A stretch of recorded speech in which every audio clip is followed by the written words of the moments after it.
First thing we're going to do, just like the other ones, we need butter. Again, the longer you leave this out, the better off you'll be. Did you come up with this recipe? Partially. When it comes to baking, you have to be precise with them. So you almost can't just sit down and write one. You need ratios and amounts and quantities, and then you can play with things a little bit from here and there. You can change the sugars and you can increase or decrease them. You can change whether it's chocolate chips or white chocolate chips or butterscotch or any of that type of stuff. But your basic concept of it with your butters and your lards and your eggs needs to be pretty accurate, or it won't work, and that's the problem. Especially when you're talking about baking sodas and baking powders and things like that. In here we added our lard and we added our butter, and we're going to put both of our sugars.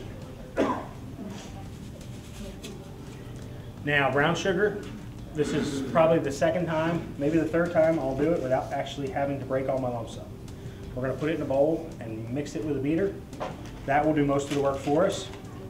Unless there's a really, really large, huge chunk, you don't have to worry about it. You can simply add it. We're going to add our salt, as well as our baking powder.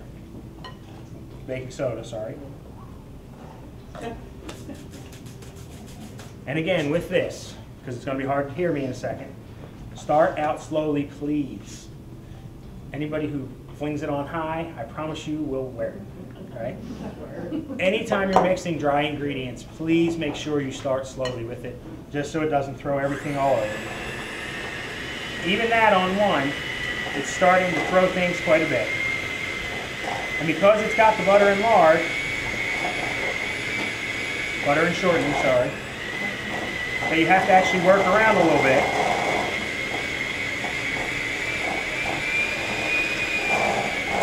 You have to be careful with it. Now with your butter, if you just work down the sticks from left to right, it kind of chops it up and mixes and mashes it all for you.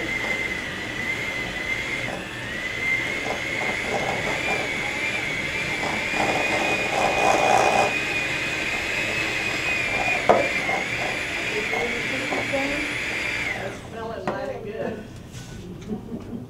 Almost. Okay.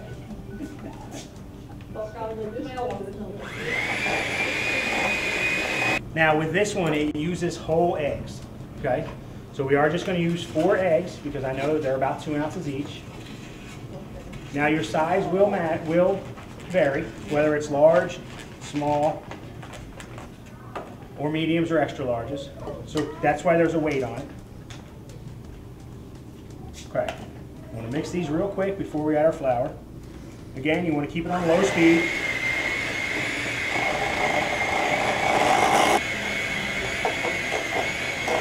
All right, that's mixed back the way we want it. So we're going to slowly start to add our flour.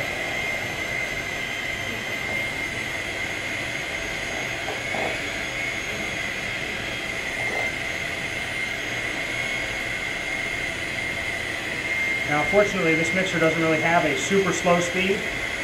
That's 1, okay? And it's mixing rather rapidly. So we're just going to have to do it in increments. Add a little bit, mix it down. Go a little bit more until you get it all added in. Okay. Now there's still a tiny bit left of flour in here. However, we have to add our chocolate and our pecans anyway, and we're going to mix it again. So a little bit on the sides isn't going to hurt anything. Okay? Now, it says 1.5 pounds of chocolate chips. What's it going to hurt if you add more or less? If you really, really, really want chunky chocolate chip cookies, add an extra bag. If you're my father and you can't stand chocolate chips in your cookies, don't put any in. Okay? The basic flavor will still be there, it just won't have the chocolate in it, which won't hurt anything. Okay? Same with the pecans. I baked a batch earlier, and I have them ready, and I did leave the pecans out of these. So if there's anyone who can't have them or anyone who doesn't like them, there's an option for you, and you can see that it doesn't hurt one way or the other whether they're in there. Okay? These pecans that are downstairs are called chips. And I will show you why. They are invisible on that countertop. Okay? You can't hardly see them. I like to use the chips because I'm not a real big, and I don't want to say pecan fan, but nut fan in general. I like the smaller texture. I like the fact that it's there and you get a little bit of flavor from it. However, you don't get a whole big chunk of something. Okay? And I did weigh them out ahead of time. I knew what was left in the bag. We're going to real quick mix this down.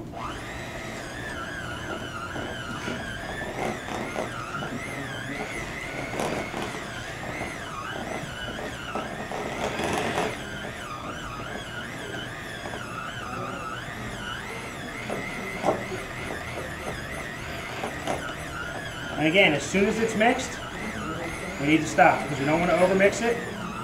And yes, I know, I just threw it all over myself. With your mixer, slowly lift them up out of it, and you can get them pretty much cleaned off. Now,